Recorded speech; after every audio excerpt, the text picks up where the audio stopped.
Y tracto respiratorio inferior, ya sería pulmones, bronquios, ¿ok? Estamos claros en eso, ¿verdad? Sí. Ok, perfecto. Entonces fíjense que en un caso de un complejo respiratorio bovino, o llamada también mangemiosis bovina, porque el principal agente bacteriano, como lo puse aquí en rojo, la mangemia hemolítica, ha producido, fíjense, todo el deterioro de ese pulmón. Hay fibrosis, hay una sedosidad, claro, ya es un animalito que murió obvio y se le hizo la necrosis, ¿ok? Entonces tenemos que tener en cuenta entonces que se llama complejo respiratorio bovino porque pueden estar involucrados varios agentes etiológicos. Unos primarios que como que condicionan más al tejido para que cuando lleguen los secundarios, en este caso las bacterias, puedan producir toda esa sintomatología clínica de la enfermedad común, ¿ok? Bien. Aquí esta enfermedad tiene varias disciplinas, fíjense. Pasteurolosis neumónica, pasteurolosis, fiebre del mar, que se llama mangemiosis, porque es producida principalmente por la mangemia hemolítica, y antes también se denominaba septicemia hemorrágica. Aquí lo puse en rojo porque hoy día ya no se le denomina septicemia hemorrágica. Ya les voy a explicar por qué.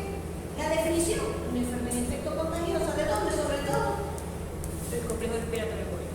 De la área respiratoria. Causa principalmente la pneumonitis aguda, toxemia y en casos fatales una neumonía fibrosa, como vimos en el dibujo del pulmón anterior.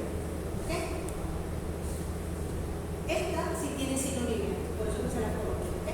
Quizás haya alguna enfermedad que no tiene sinonimia.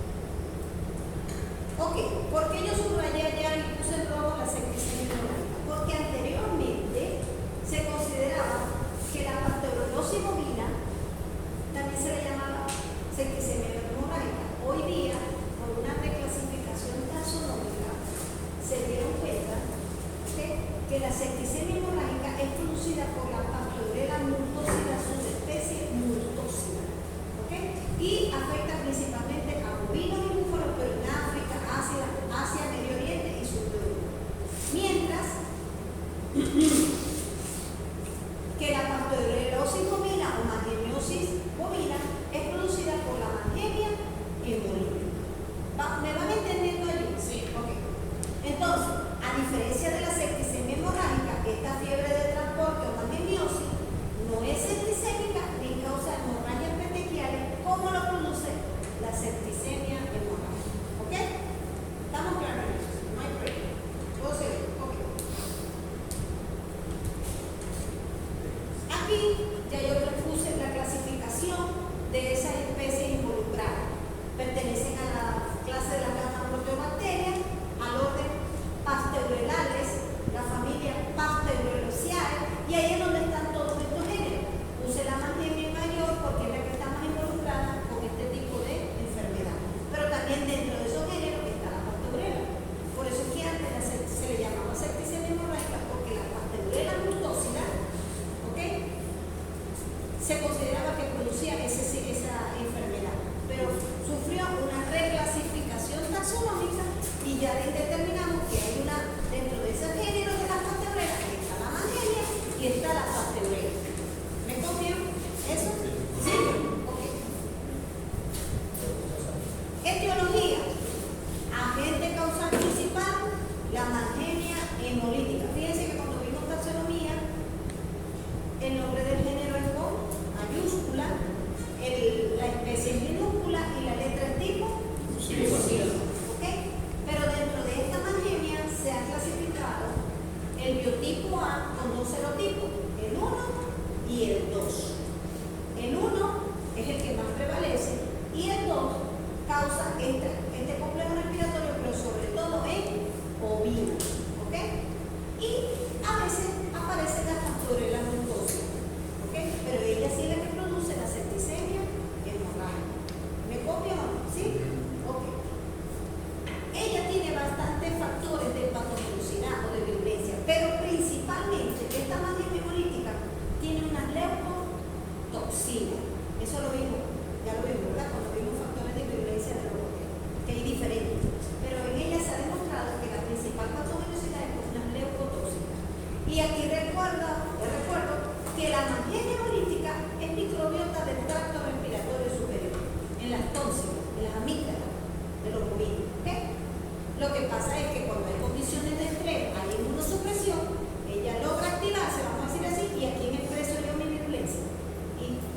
traslado, colonizo y produzco el cuadro del respiratorio, del complejo respiratorio móvil. ¿Me van entendiendo? Ok.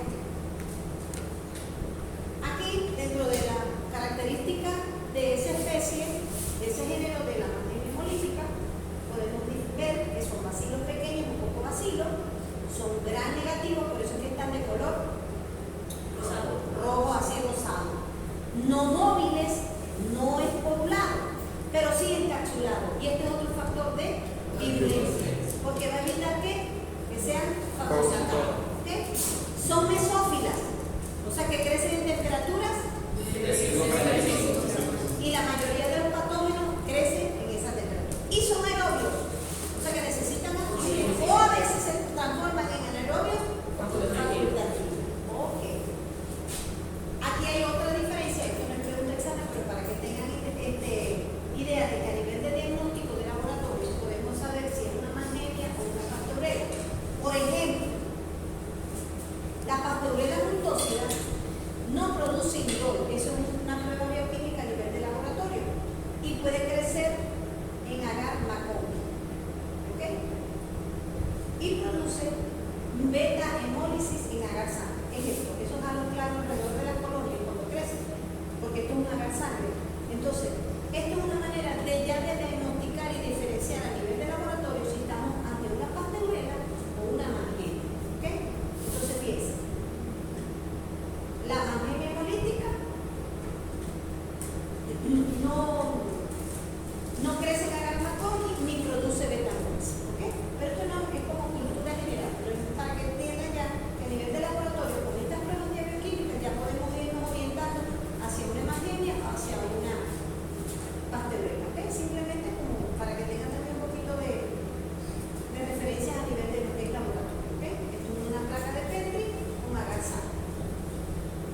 Y así se verían a nivel de un SOTIS, a nivel de laboratorio, luego de haber hecho la prueba de extinción de gas, se ven estos vasilitos cortos de color rojo que indica que entonces la Mangenea hemolítica es gran negativa.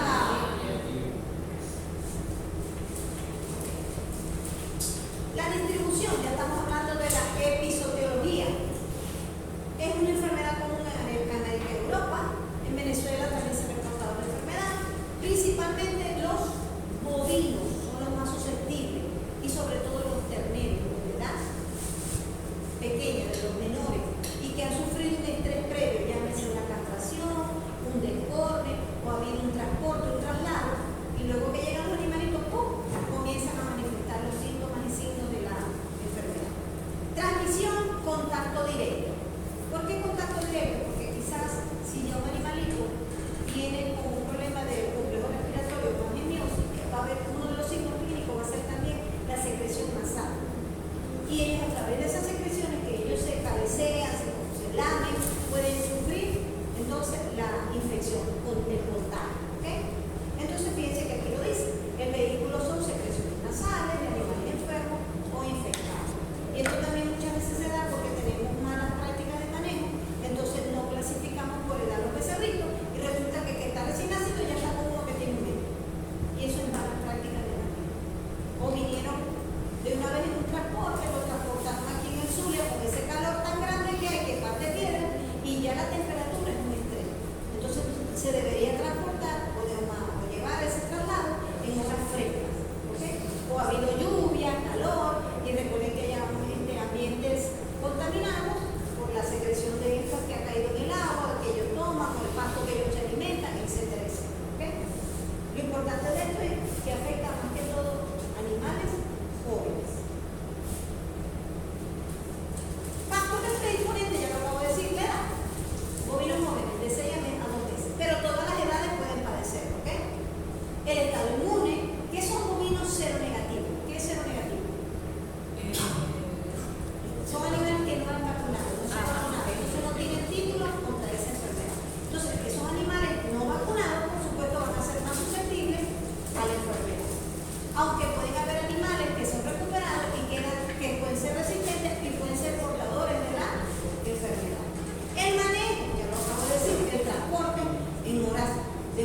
que son las inmunoglobulinas. ¿Ok? Entonces, si un animal no ha recibido suficiente calor o cero calor, va a estar más indefenso ante cualquier enfermedad, no solamente cualquier.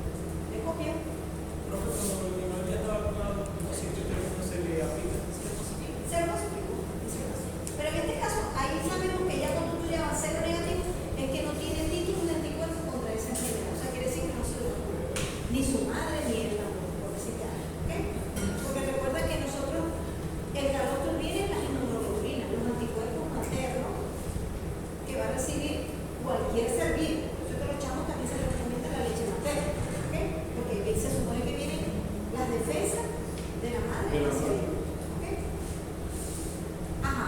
Y otra cosa, como dijimos aquí, que hayan infecciones virales, porque recuerden que ya vimos la lámina donde este complejo respiratorio primero hay unos agentes primarios, entre ellos involucrados virus respiratorios, y agentes secundarios que ya vendrían a ser las bacterias, en este caso Magenia, Pasteurea, etcétera, etcétera. ¿Ok? Y en el medio de eso está el micoplasma, que es un protagonista de novela en la mayoría de las enfermedades, porque es oportunista. Ok.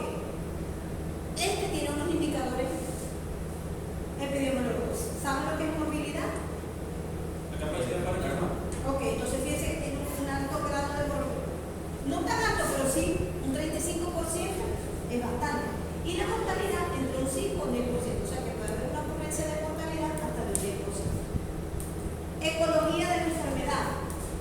Fíjense, la enfermedad puede ocurrir en las primeras semanas posterior a que ha padecido un estrés. Vuelvo y lo repito, llámese que han sido transportados, han sido destornados, han sido castrados, el animalito hace 3 semanas ocurrió eso y ya hoy está enfermo. ¿Ok? Y los brotes pueden durar de 2 a 3 semanas si no hay nuevo ingreso de animales que puedan mantener ese círculo vicioso de contaminación o de contagio. ¿Ok? Aquí venimos, ¿por qué es tan viral, es tan patógena la Magenia?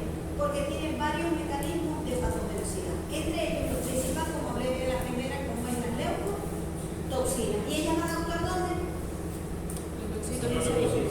Ahí tiene unos lipopolisacáridos, que es muy típico porque es una bacteria gram negativa. Tiene proteínas de membrana externa, tiene proteínas reguladoras de hierro, tiene fibria, ya que son móviles, enzimas como neurominarasa, proteasas, perdón, fibria es para fijarse, porque es móvil. Método de fijación. Tiene antígenos glutinantes, tiene adhesinas que esta le permite fijarse e invadir la célula. Esto lo vamos a ver ahorita también con polibacilosis. Además de una cápsula que le permite ser esa capacidad antifagocítica y tiene plásmido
depresión y fiebre, anorexia, la tos. Pueden tener secreciones nasales cerosas o burlentas, alteración de la respiración, ya vemos si hay una disnea, hay ruidos respiratorios, ya ustedes han visto eso, ocurre con los animales, escuchan si hay estertores, si hay ruidos sibilantes, etcétera, etcétera. Chao, el fin de semana, ¿ok? Por eso si hay crepitación o sibilancia, o ruidos de flexión pleural. Pero lo más importante es que esta es una enfermedad de tal severidad que puede tener signos sistémicos, fiebre, depresión, anorexia y la tos. O sea, la tos es el signo Más evidente, acuérdense que es un complejo respiratorio bovino. Si yo les pregunto de este examen, me van a poner que es diarrea. no, si no hay ¿Ok? cierto. O les puedo decir cuáles son los signos principales: depresión, fiebre, anorexia, tos y secreción mucopurulenta, o puede comenzar serosa y y después convertirse en mucopurulenta si esa enfermedad sigue avanzando y aún no se han tratado los animales. ¿Ok? Entonces, aquí volvemos a ver los síntomas: secreción, la posición de Alguien nivel. confundido con la fiebre. Esto simplemente para que vean cómo se puede. Si el animalito no sobrevivió, no se trató, los hallazgos de necropsia, piensen, aquí podemos ver acceso del pulmón, puede haber una pleuresía, incluso invadir esos órganos por la misma topografía del corazón, entonces puede haber una pericarditis. ¿Ok? Piensa, aquí también se ve una marcada neumonía, consolidación en la parte anterior del pulmón craneal, con un exudado cerofibrino. ¿Ok? Entonces, esa consolidación puede ser roja o gris, de acuerdo a la severidad. Y lo importante es que la enfermedad, si se trata a tiempo, puede evolucionar favorablemente hasta los 4 días. De lo contrario, progresa a más síntomas, a más complicaciones, hasta ocurrir la muerte del becerro. ¿Ok? Recuerden que es una enfermedad más que todo de los pequeños animales, de edades tempranas. Diagnóstico, por la sintomatología, la historia. No, estos fueron unos becerros que le compré al vecino de allá de Sur del Lago, me los trajeron ahora, o fueron castrados y a las 3 semanas, ¡plum!, comienzan a manifestar los síntomas, sobre todo respiratorios. Y si el animalito ha muerto y ha hecho la necropsia, los hallazgos de la necropsia. Y dentro de esos hallazgos de la necropsia, si vamos a querer consolidar más ese diagnóstico para llevar al laboratorio, tomamos muestras de los tejidos más involucrados, principalmente del pulmón, y eso se lleva de una manera séptica en unos vasitos bien sellados, más que todo con formol, formalina. ¿Para qué? Para que a nivel de laboratorio podamos aislar y determinar qué bacteria está involucrada. ¿Ok? También se pueden hacer pruebas inmunológicas, ¿ok? Dentro de las cuales, si vemos que hay un incremento en los títulos de 4 diluciones que se usan 4 veces que se hacen, ya nos da un indicio de que estamos ante una mononucleosis bovina. Pero como vimos al principio, podemos ver en los cultivos se hace la prueba química, que nos produce indol, que nos produce hemólisis, etcétera, etcétera, que crecen a gamma, etcétera, etcétera. Con un gran podemos ver que es un vacío un gran negativo, etcétera. ¿Ok? Normalmente, para el diagnóstico laboratorio, yo no sé cómo están aquí en el Zulia, si el laboratorio es adecuado, no sé cuánto costará eso. Lo importante es que si estamos a nivel de campo, tenemos que tratar según los síntomas, ¿verdad? Y según la historia.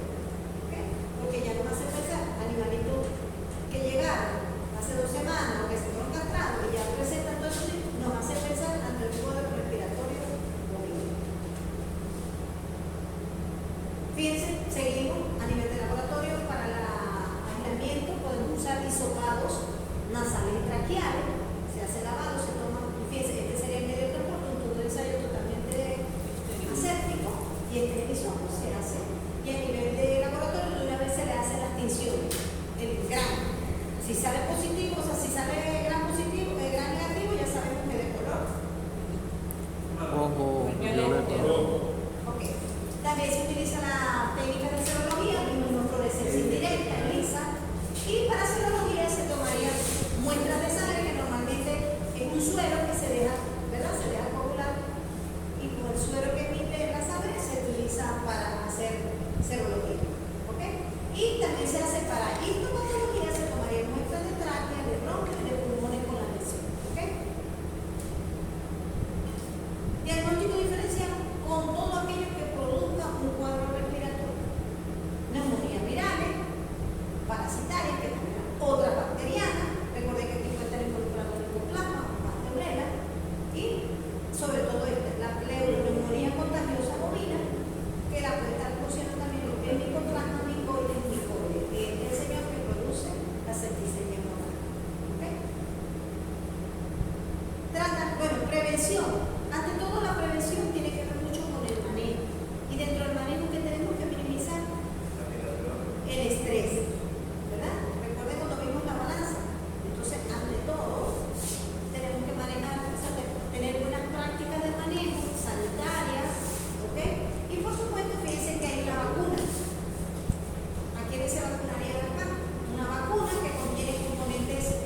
anualmente.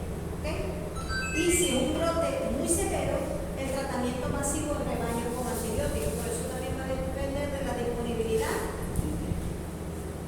del ganadero, ¿verdad? Porque me dicen, no, tratame a este, pero que ya se está muriendo, vamos a la máquina. ¿Sí? Entonces, los antibióticos más consistentes que han dado la talla, recuerden que este tiene el poder de tener plástico de resistencia a los antibióticos. Entonces, están los clorafenicol, como el florfenicol, la enofloxacina, la tulatromicina, etcétera, etcétera. ¿Okay? Muchos agregan antiinflamatorios no esteroidales, como la neuromida de Tunicin, algo así de 2.2 miligramos.